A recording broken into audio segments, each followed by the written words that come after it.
Allah wabarakatuh. Habibina wa syafiina wa maulana Muhammadin wa ala alihi wa sahbihi wa man tabi'ahum bi ihsanin ila yaumil din. Hadirin jemaah salat al-muliakan, lanjutkan kajian memasuki al-maqalah as-salisata asyrah, maqalah yang ke-13. Wa an Al-Hasan Al-Basri radhiyallahu anhu. Bukan saya, Pak ya.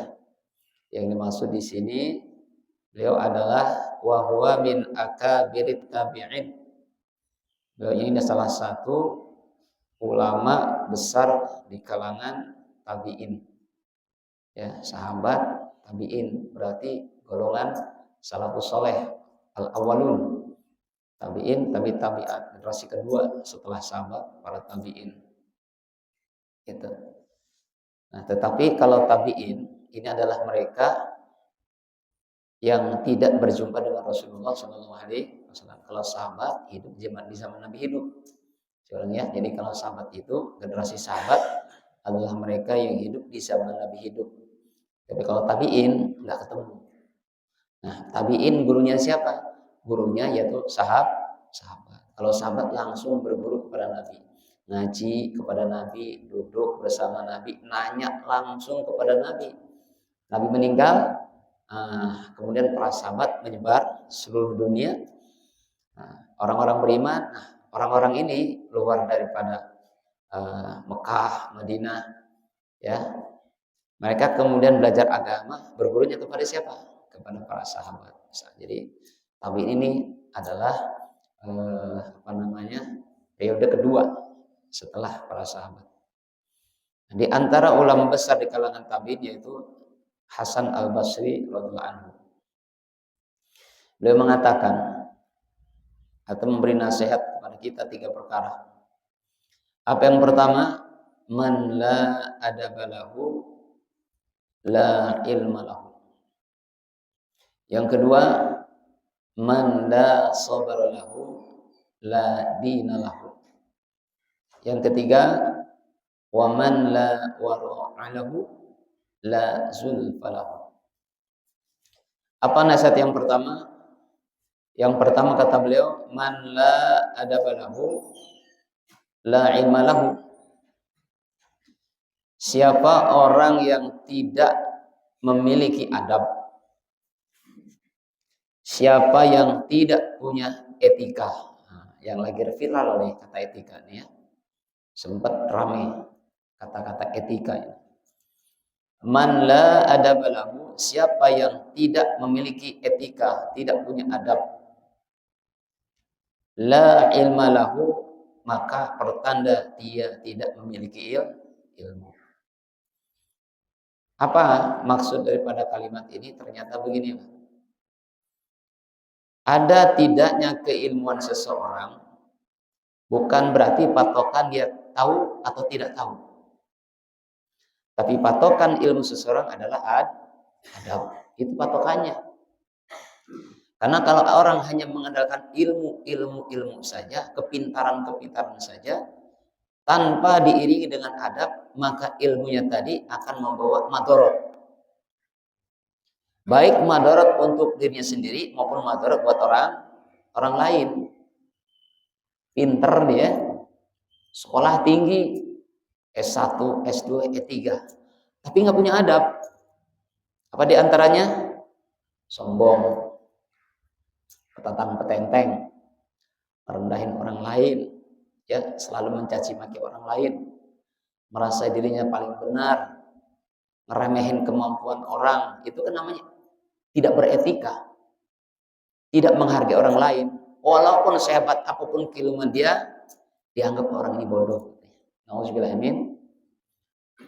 Artinya, ya, gara-gara dia tidak memakai etika dengan ilmunya, dampak madorotnya apa? Dia berbuat sombong. Kesombongan itu sebetulnya apa? Nggak ngurukin orang lain. Kita berbuat sombong nih dengan cara bermata petenteng, merasa paling pintar, merasa paling soleh, merasa paling kaya, merasa paling berpengaruh. Kita sombong. Sebetulnya kita nggak ngurukin orang lain. Ngurukin siapa? Diri sendiri. Iya kan? Orang nggak dirugikan, kita sebenarnya yang rugi. Mana contoh kerugian diri itu? Ya antaranya nih, orang sombong, kita yang rugi. Apa contohnya? Orang nggak respect sama kita. Punten, Bapak jujur aja lah. Kalau ketemu orang yang petatang tenteng, sombong gitu, entah itu karena apalah, mungkin karena hartanya, mungkin karena apa, sikapnya arogan, jujur, Bapak seneng nggak? Respect nggak? Segan nggak? Amit-amit Pak Ustadz, macam kan gitu. Jadi dengan hilangnya refleks orang lain sebetulnya merugikan kita. Kita yang rugi. Yang ada malah kita diomongin di belakang. Lagu banget tuh orang katanya, begitu aja udah betah. Nah itu kan, betul apa tidak? Jadi kita tuh, maaf ya kalau bahasa ininya, kehormatan kita udah rendahin. Gara-gara kita nyombong, kita malah direndahin. Dan ini sesuai banget apa kata Rasulullah SAW. Kata Rasulullah,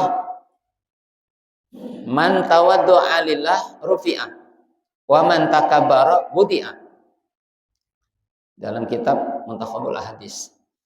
Jadi kata Rasulullah, siapa orang yang bersikap tawadu, bersikap rendah hati, ya, bersikap naon istilahnya, ya rendah hati weh gitu.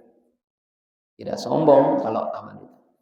Siapa orang yang bersikap rendah hati atau bersikap tawadu, rufi'ah, orang semacam ini akan Allah angkat derajatnya. Bapak lihat orang lain, orangnya somea, murah senyum, sama orang tuh kayaknya enak aja.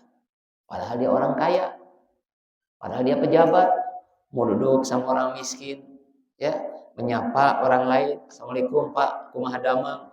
Artinya kemampuan untuk sombong ada, tapi tetap bersikap low profile gitu, ya, tetap rendah hati kepada orang lain. Jujur Pak, ketemu pejabat model begitu, orang kayak gitu Bapak respect nggak? Bangga kita, masya Allah. Walaupun dia di pejabat, tapi sikapnya luar biasa tuh. Ya, orang yang tawadu bersikap rendah hati, walaupun dia dicaci maki, walaupun dia dihina, walaupun dia dibully, tapi kalau dia rendah hati, dia tidak akan hina, malah akan semakin ditinggikan derajat Allah Subhanahu wa taala. Seperti siapa? Rasulullah Shallallahu Alaihi Wasallam. Rasulullah ini kalau mau nyombong Pak, dia kan makhluk mulia, dekat sama Allah, dekat sama malaikat. Backingnya tuh Allah malaikat. Backingnya tuh, ya. Kalau ngomongin nafsu, ketika ada orang-orang kafir berbuat jahat kepada Nabi, berbuat iri dengki kepada Nabi, nyakitin Nabi, baik dengan nyakitin secara verbal, kata-kata, dihina, dicamikin, jelek-jelekin, ya. Bahkan disakiti fisiknya, bisa aja Nabi bilang begini, ya Allah, ini orang kafir kurang ajar banget ya, kemplangin semuanya, bisa aja. Tapi Nabi nggak begitu deh.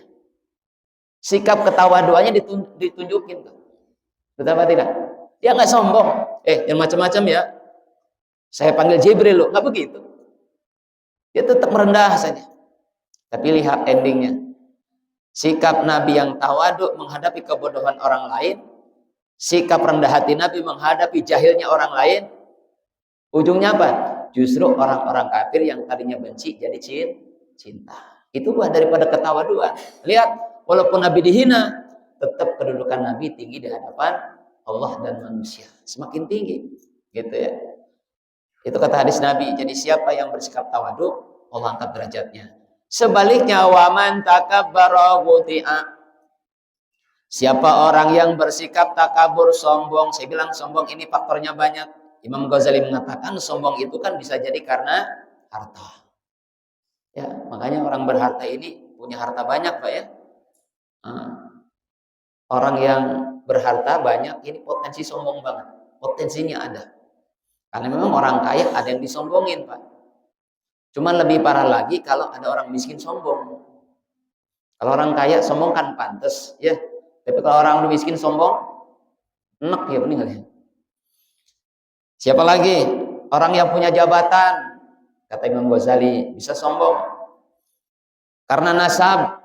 Oh, bapak saya pejabat, bapak saya ningrat, saya darah biru, kamu darah butak, kira-kira begitu. Sombong. Bisa juga karena apa, Pak? Karena ilmu juga bisa sombong. Nih para ulama, para ustadz, para jangan mubalik, potensi sombongnya gede banget Pak, demi Allah. Gede banget. Untuk menyombongkan diri dengan keilmuannya bisa, kata Imam Ghazali, bisa sombong juga. Yang kelima, orang bisa sombong gara-gara amal. Bisa juga. Hati-hati nih bapak-bapak yang alhamdulillah nih diberikan kemampuan oleh untuk bisa sholat berjamaah. Kadang-kadang setan suka masuk pikiran kita, inti keren, kenapa hebat, rajin, lihat tetangga nggak ke masjid, mantap gitu kan. Timbul tuh perasaan sombongnya. Ya, jadi ada orang sombong karena 5 poin tadi, harta, jabatan, nasab, ilmu, ataupun amal. Nah, siapa orang yang berbuat sombong di antara karena 5 tadi? Budi, kata Nabi. Maka orang ini akan direndahkan oleh Allah. Nah, ini sekali lagi, sikap sombong ini adalah bagian daripada orang yang tidak beretika. Disebutkan oleh di sini, siapa orang yang tidak punya adab, maka dia dianggap tidak berilmu.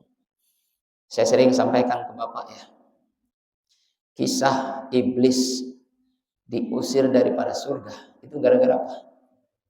Dia nggak punya etika, nggak punya adab. Kalau dipikir-pikir, iblis salahnya apa ya? Dia nggak bunuh orang, dia nggak zina, dia nggak korupsi, mempegal apalagi. Kok diusir? Apa kesalahannya? Kesalahannya satu, nggak punya adab. Itu aja kesalahannya tuh. Sombong ini kan dia nggak punya adab. Betul Pak? Apa nggak punya adabnya? Disuruh tunduk sama Allah nggak mau. Itu namanya nggak punya etika. Nggak punya etika itu timbulnya sombong. Kenapa? Tidak menghargai perintah Allah. Kalau kita telisik tentang sejarah iblis, Pak, iblis itu awalnya ahli ibadah. Alim dia, lebih alim daripada malaikat. Bahayanya karena dia merasa alim, bahayanya karena merasa ibadah, timbul aba wastakbaronya, gengsi sama sombong. Hadir Nabi Adam. Nabi Adam ini kalau ibarat kita junior lah, kakak kamari nongol, makhluk baru. Tiba-tiba Allah berfirman kepada siapa? Iblis. Berfirman kepada malaikat penghuni surga yang sebelumnya udah ada, senior lah, tiba-tiba nongol tuh makhluk baru namanya Adam. Allah berfirman, wa idqulna dkhulu hadil qur'an, wa idqulna lil malaikati sujudi Adam fasajadu. Malaikat, iblis, ayo kalian sujud kepada Adam. Fasajadu, maka seluruh malaikat sujud, nurut, karena mereka punya etika. Mereka sujud bukan berarti sujud kepada Adam, mereka sujud apa maksudnya? Mereka sujud bukan sujud kepada Adam, tapi mereka sujud karena punya adab, nurut sama perintah Allah. Itu tuh. Nurut sama perintah Allah bukan berarti nurut kepada Adam. Enggak, ini perintah Allah. Jadi bukan sujud nyembah Adam, enggak boleh. Artinya bukan nyembah, Pak. Jadi sujud bukan makna secara akidah nyembah, bukan. Tapi sujudnya malaikat, kenapa? Saya mentaati perintah Allah. Fasajadu, mereka sujud. Illa iblis, kecuali iblis nggak mau sujud. Kenapa? Punya dua dia penyebabnya. Aba wastakbar. Apa-apa? Aba itu gengsi. Enak aja. Gua kan senior. Inti baru nongol. Siapa lu? Kan begitu tuh. Itu namanya aba. Timbul gengsi, merasa senior. Merasa saya udah lama. Ya. Saya merasa mukimin. Udah timbulnya tuh. Kamu siapa? Kamu baru nongol. Itu sifat aba namanya, Pak. Aba merasa dirinya lebih mulia daripada Adam. Aba merasa dirinya lebih alim daripada Adam. Jadi bahasanya, kamu siapa? Nah, ini bahasa kayak ini. Ini yang menyebabkan iblis tidak mau sujud karena sifat aba, gengsinya nongol. Wastakbaro, sombong. Apa sifat sombong? Kata Rasulullah, sifat sombong itu dua. Batarul haq wa ghamtun nas. Karakteristik orang sombong itu identik batarul haq. Kalau disuruh itu ngeyel. Padahal ini perintah siapa yang nyuruh? Allah ya. Allah banyak yang nyuruh. Bukan Pak Lurah, bukan Pak RT, bukan Pak RW, bukan Presiden. Allah yang nyuruh. Tapi kalau sudah sombong, batarul haq. Disuruh kebenaran pasti nolak deh. Nah, sifat orang sombong gitu. Jadi kalau orang sombong itu puntennya Pak, Kalau orang sudah terasuki sifat sombong, susah dinasehatin, hese. Geus bebal, geus ketutup. Jangan ngomong kamu, baru kemarin anak muda ngomong, orang tua aing mah cenah. Nah, gitu. Eta penyakitna batul hak gitu. Awas siapa ini, kita nih punya potensi untuk itu, Pak. Punten nih, kita jadi orang tua. Kadang-kadang suka begitu sama anak-anak. Bapak lagi tidur nih. Lagi tidur. Terus anak ini, "Pah, bangun, Pah. Pah, bangun, Pah. Udah adzan. Salat, Pah." Gandeng si budak leutik, songong si bapak kersare. Suka begitu, Pak. Eta sifat iblis eta. Jangan kesinggung ya, Pak ya. Ini contoh. Padahal anak ngomong bener gak tadi tuh? Ngomong gak? Bener anak teh ngingetin bapak sholat. Cuman karena kita punya sifat abah, anak kecil gak sopan, bapak lagi tidur. Sana, bapak lagi tidur. Padahal budak teh ngomong bener, ngajak sholat. Ya, itu sifat abah. Ya Allah Rabbi. Nah itu sifat yang pertama, abah. Apa tadi, geng? Wastakbaru, sombong. Apa sombong? Merasa besar. Merasa punya kelebihan, merasa punya kemampuan, merasa punya keistimewaan. Itu yang menyebabkan iblis ogah, nggak mau sujud. Itu ya Pak. Jadi sekali lagi, iblis diusir depan surga bukan berarti dia melakukan kemaksiatan dalam bentuk zina, bukan. Mengambil hak orang lain juga bukan. Satu masalahnya nggak punya adab, gitu aja. Kalau orang udah punya adab, nggak punya etika, larinya sifat oh ya, batarul haq. Kemudian apa sifat sombong yang kedua? Ghamtun nas. Jadi sifat sombong ada dua ya. Pertama apa tadi? Batarul haq, susah dinasehatin. Kalau diajak diskusi nggak mau dia, nolak aja karena merasa dirinya benar. Nah sifat sombong yang kedua adalah ghamtun nas, kecenderungannya ngerendahin orang lain, cenderungnya tuh ngeremehin.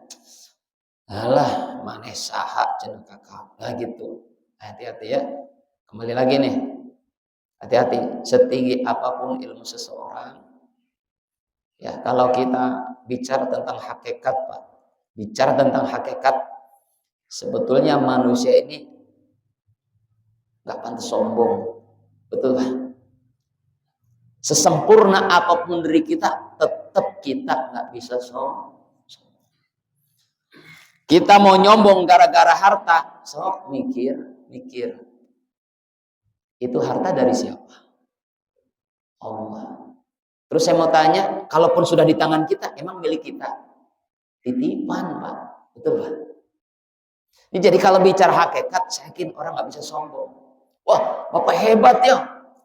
Jadi bungar, orang kaya. Masa sih, Pak? Iya, itu saya lihat rumah Bapak paling bagus tuh. Yang lain lantai 1, Bapak lantai 10. Mobil Bapak banyak tuh, di garasi 5 biji mobil. Pemajikan 4. Wah, Masya Allah. Betul, Pak?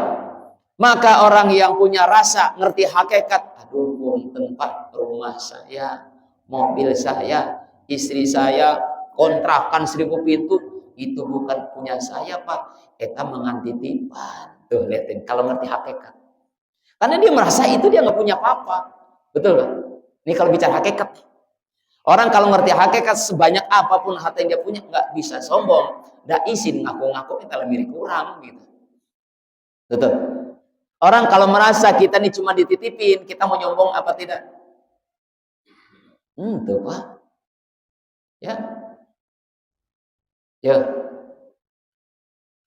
Saya sering cerita ya, Pak. Ada 2 orang bertetangga, yang satu orang kaya, yang satu orang miskin. Orang kaya ini punya 2 mobil, yang satu Fortuner, yang satu Alphard. Bukan Avanza, Pak. Fortuner sama Alphard. Satu hari dia mau pulang kampung. Ya, dia punya istri, punya anak 2. Karena mau pulang kampung, nggak mungkin dibawa dua-duanya, maka dipakai Alphardnya. Nah, ketika dia pakai Alphard, sebelum dia pulang kampung, dia datang ke tetangganya yang miskin. Datang, Assalamualaikum, Pak. Saya mau pulang kampung, Pak. Oh iya, gimana, Pak? Nih, saya pulang pakai Alphard. Nah, satu ada mobil Fortuner tuh. Tolong titipin ya Pak, jagain. Nah, selama jaga itu mobil saya, Bapak boleh pakai deh, nggak apa-apa. Selama saya pulang kampung, nggak lama, cuma seminggu. Oh, seneng banget tuh orang miskin dikasih Fortuner Pak. Seumur umur. Seneng banget ya. Oh, iya Pak, iya Pak. Pulang tuh orang kaya pakai Alphardnya, dititipin orang miskin tadi Pak, mobil Ford. Dititipin pakai motor nyombong orang kampung, iya mobil orang cina. Diketahuan nggak sama orang? Ih, si Manggelo, jadi aku. Seperti itulah kita teh.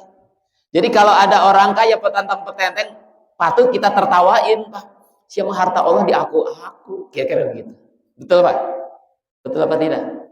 Jadi kalau kita lari ke hakikat, orang tak bisa sombong, nggak bisa sombong. Jangankan sesuatu yang sifatnya eksternal ya, eksternal itu di luar badan kita. Harta itu eksternal, rumah eksternal, mobil eksternal, jabatan itu eksternal sifat di luar badan kita. Internal kita aja di badan kita ini punya siapa? Masih punya Allah, bukan punya kita demi Allah.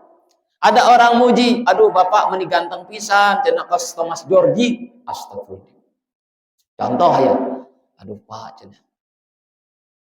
Saya mah udah biasa. Enggak pak, bapak mah ganteng, eta hirung mancung, mata belok, kira-kira begitu ya. Pak, saya mah teu boga mata, ini mata punya Allah. Hidung mancung punya Allah, bibir saya punya Allah. Apa yang disombongin? Dan kita mah teu boga naon, betul pak? Jadi kalau bicara hakikat kita nggak bisa nyombong. Jadi semua milik Allah. Gitu. Nah, jadi orang sombong itu karena apa? Nggak punya adab. Allah punya Allah di aku kira-kira begitu kayak tadi tuh dititipin mobil Fortuner mah di aku siapa tuh sopan punya orang di aku itu pahami kira-kira. Nah orang semacam ini setinggi apapun ilmunya Pak kalau nggak punya adab nggak ada nilai. Nauzubillah min. Jadi yang terpenting apa Pak?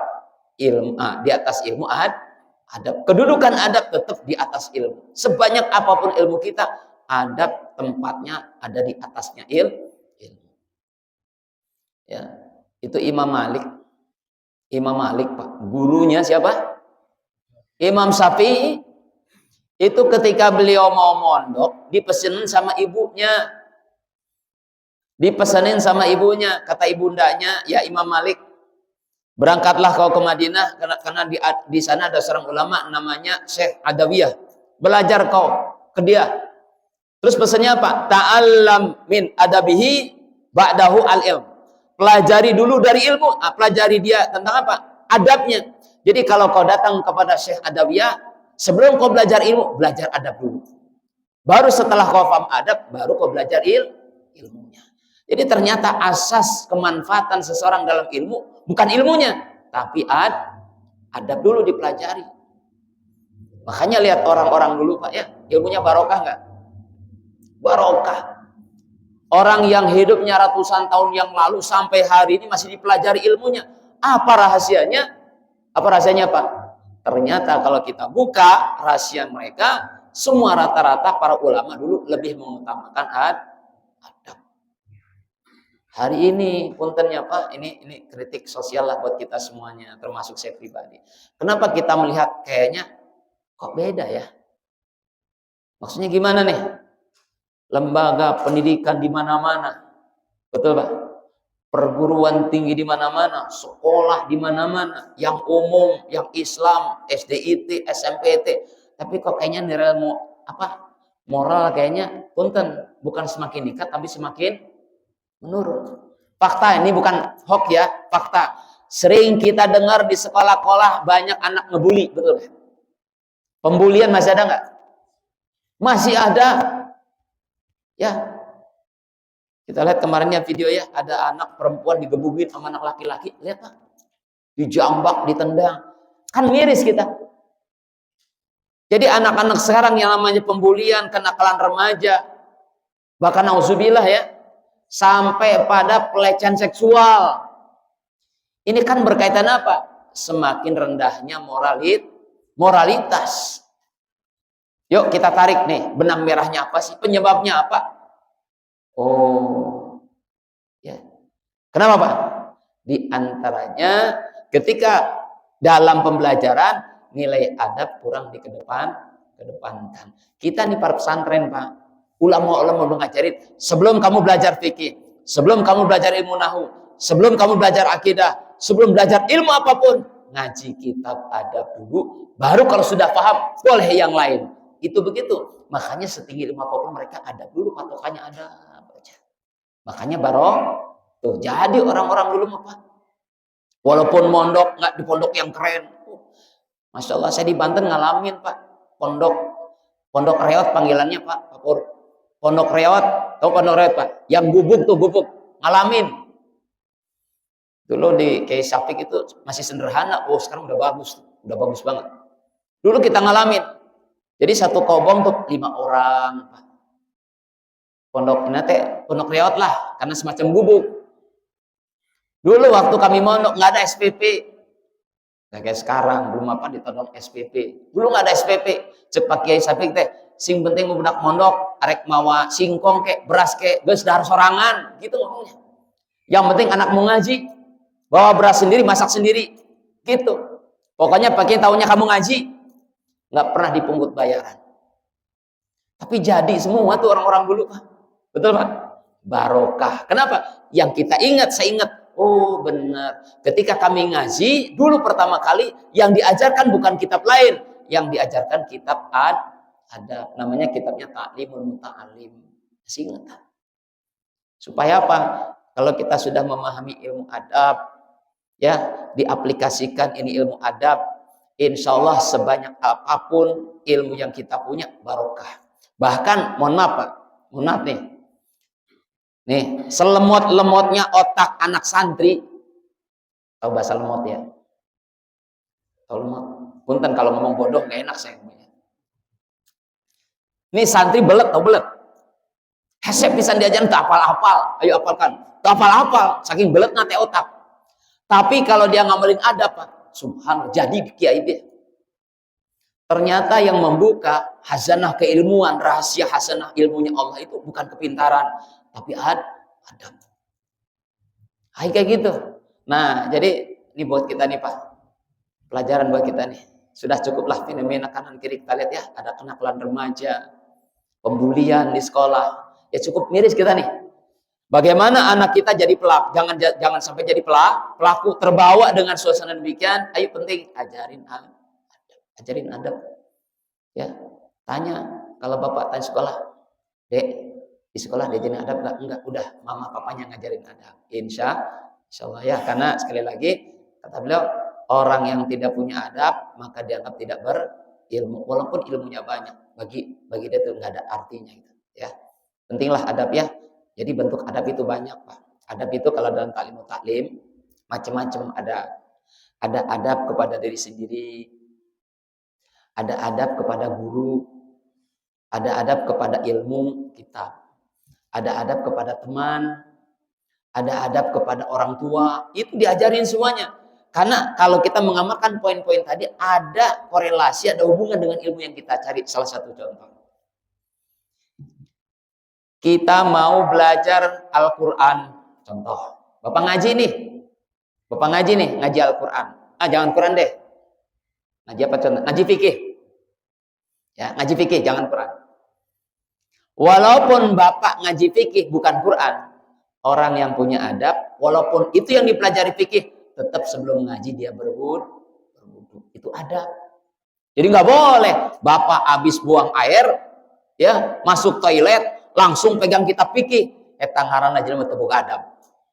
Itu contoh. Jadi walaupun kita nggak belajar Quran, walaupun itu pelajarnya fikih, akidah, akhlak, tetap kita jaga wud. Ini artinya Bapak jaga adab kepada ilmu. Kitab ini bukan Quran nih, bukan. Kitab adab nih, ini termasuk kitab adab ya. Maka kalau kita memuliakan ilmu, jangan letakkan kitab sembarangan. Ini soal adab. Mual berkah ilmu Bapak, jangan simpan di jadi lekra ini sebagai bagian daripada adab nih.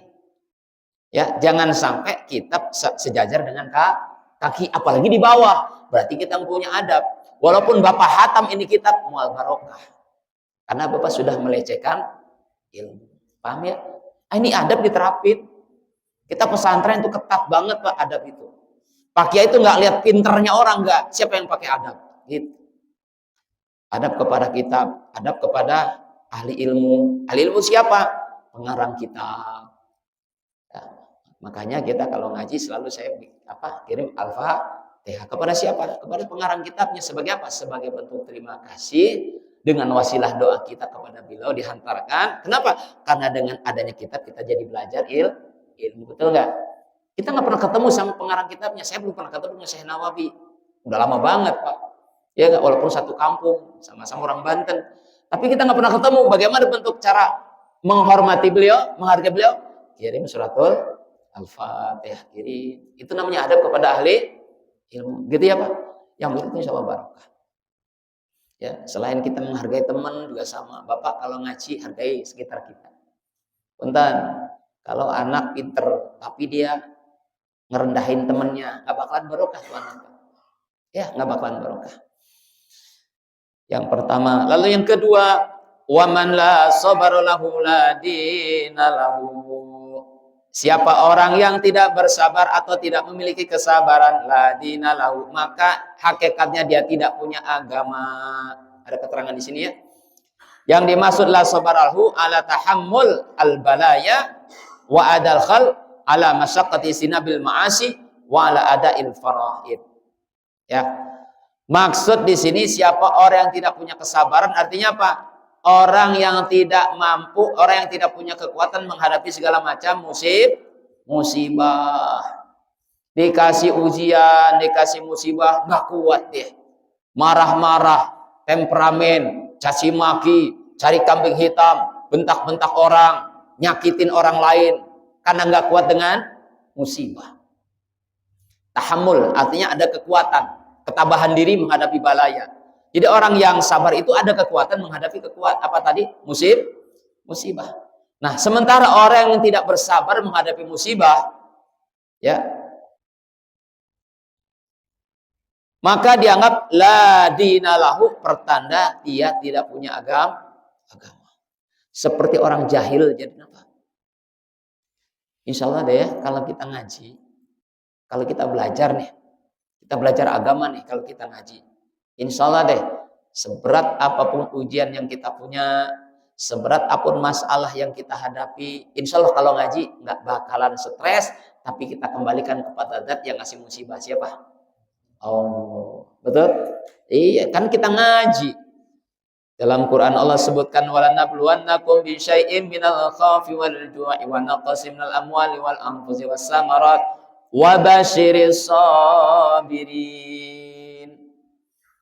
Kami pasti menguji kalian bi syai'in minal khauf, timbul rasa takut, wa naqsin minal amwal wal anfus, kekurangan harta dan diri, wa basyiris sabirin. Ketika orang ditimpa dengan musibah, wa basyiris sabirin, Allah bilang, berikanlah kabar gembira bagi orang-orang yang sabar.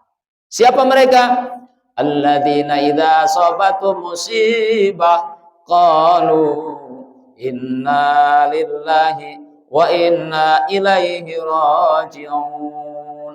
Yaitu mereka yang apabila mereka asabatum musibah, ditimpa dengan ujian, ditimpa dengan masalah, ditimpa dengan musibah, ditimpa dengan segala kesulitan-kesulitan, qalu, mereka berkata, inna lillah, kita semua milik Allah. Pasrah, udah ngapain, terserah Allah gitu.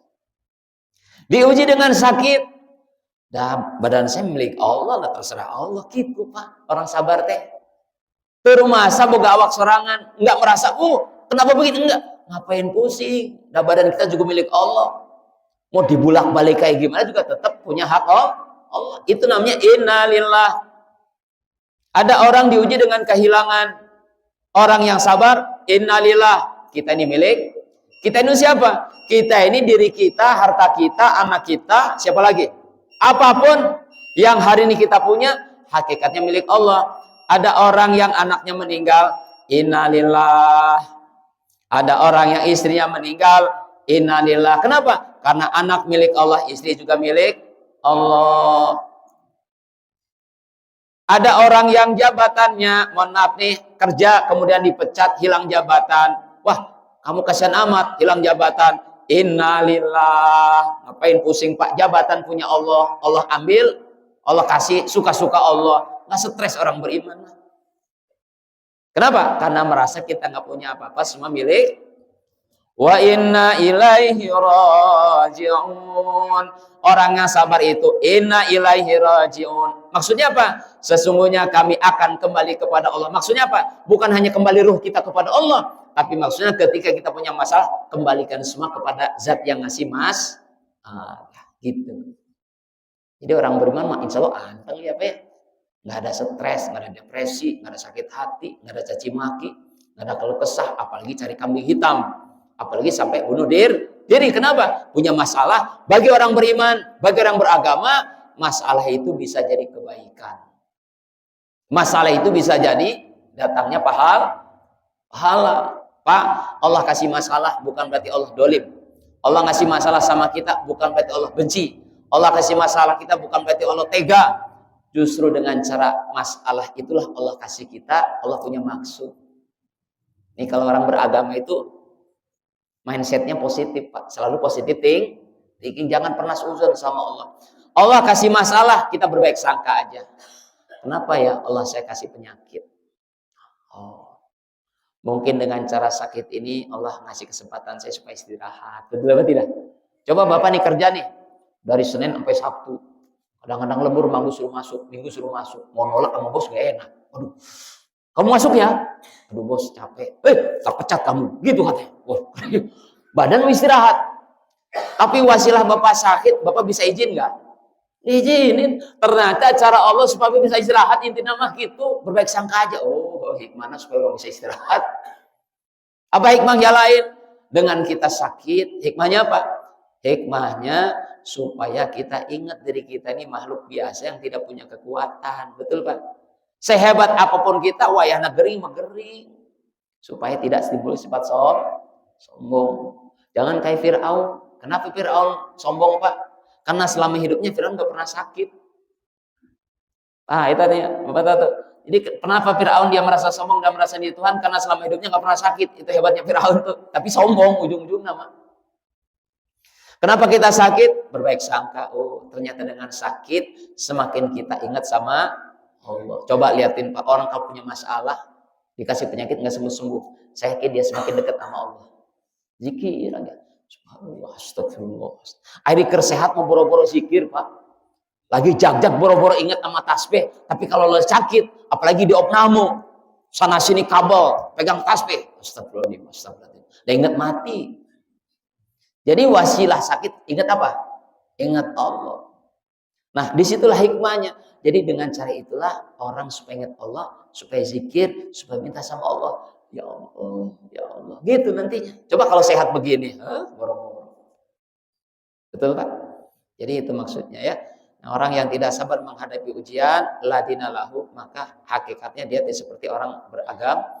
Terakhir, waman la wara'alahu la zulfalahu. Siapa orang yang tidak punya sifat waro, apa waro? Kehati-hatian dalam berbuat, la zulfalahu, maka dia tidak akan mempunyai kedudukan yang dekat dengan Allah. Apa tanda-tanda orang waro? Orang waro itu hidupnya selalu hati-hati. Nah, di sini ada penjelasan anil maharim wasyubuhat. Orang yang wara itu adalah orang yang berusaha meninggalkan perkara-perkara yang haram maupun perkara-perkara syubhat. Dalam arti begini, dalam konteks kehidupan sosial ya Pak ya. Kadang-kadang kita ketemu teman, kadang-kadang kita ketemu relasi yang suka nawarin, mau nggak yuk bisnis sama saya yuk. Gitu. Kamu kerja sebagai apa? Karyawan Pak. Gaji berapa? 3 juta. Mau nggak? Ini ada bisnis nih. Kalau kamu bisnis sama saya, nanti omset kamu bukan 3 juta, tapi 30 juta. Mau nggak? Kira-kira orang tawarin duit begitu gede, mau nggak apa tidak Pak? Kita biasa gaji 3 juta, tiba-tiba ada orang nawarin bisnis katanya income-nya, omsetnya 30 juta per bulan. Kira-kira punten nih, kalau kita bicara nafsu, mau apa tidak? Pasar Wono mau kira-kira? Ngangguk langsung. Ngangguk lah. Tapi kalau orang waro, nggak langsung, maaf Pak, saya senang sama 30 jutanya. Tapi saya mau tanya dulu, bisnis naon? Gitu tuh orang waro tuh. Takut, apa tadi? bisnisnya tong gandengnya Pak, jangan beja-beja sama Pak Ustadz Rijal, era cina. Apa bisnisnya? Kurir narkoba. Bukan kurir JNE, bukan JNT, bukan SPX, narkoba. Mau apa tidak Pak Pasron? Wah, alhamdulillah beriman dia. Berarti punya sifat waro. Jadi sifat waro itu selektif. Bisnis oke, tapi halal apa enggak haram nih? Dilihat dulu. Nah, ini orang beragama namanya. Ya, orang yang ketika hidupnya tidak punya sifat wara, berarti dia kedudukannya jauh dengan Allah. Saku maha benghar hidup napa pendapatan tinggi, tapi Allah menjauh sama dia. Kenapa? Punten. Walaupun dia ahli ibadah, walaupun dia doa, ibadahnya tertolak. Kenapa? Karena badannya banyak terkandung barang-barang haram.